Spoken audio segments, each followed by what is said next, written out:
പശുക്കളുടെ എല്ലാം മാതാവായ ഒരു പശു ഉണ്ടായിരുന്നു, കാമധേനു.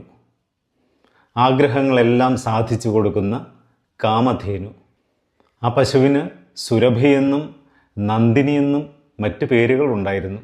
കശ്യപന് ദക്ഷപുത്രിയായ ക്രോധവശയിൽ ജനിച്ചവളാണ് സുരഭി അല്ലെങ്കിൽ കാമധേനു. ആഗ്രഹിക്കുന്നതെല്ലാം പ്രദാനം ചെയ്യുന്നവളായതുകൊണ്ട് ഈ കാമധേനുവിന് വേണ്ടി അടിപിടി കൂട്ടുന്ന ആൾക്കാരുണ്ടായിരുന്നു. അവളെ സ്വന്തമാക്കാൻ വേണ്ടി വിശ്വാമിത്രൻ പോലും ശ്രമിച്ചിരുന്നു. കാർഷിക വൃത്തിയിൽ ഏർപ്പെട്ടിരുന്ന ഒരു ജനത പശുവിനെ വളർത്തുകയും അവയിൽ നിന്ന് കിട്ടുന്ന പാലും മോരും തൈരും വെണ്ണയും ചാണകവും ഒക്കെ വിറ്റ് ഉപജീവന മാർഗം നടത്തുകയും ചെയ്തിരുന്നു. ഗോകുലത്തിലെ ഗോപാലകന്മാരും ഇതേ ഉപജീവന മാർഗം തന്നെയാണ് നടത്തിയിരുന്നത്. അവിടെ ഗോവർദ്ധന പർവ്വതം പോലും ഉണ്ടായിരുന്നു. ആ പർവ്വതത്തിലെ മണ്ണെടുത്ത് നെറ്റിയിൽ അണിഞ്ഞാൽ അത് ദിവ്യമാണെന്ന ഒരു സങ്കല്പം കൂടി ഉണ്ടായിരുന്നു. അപ്പോൾ ഇവിടെ പ്രകൃതി തന്നെയാണ് മാതാവ്.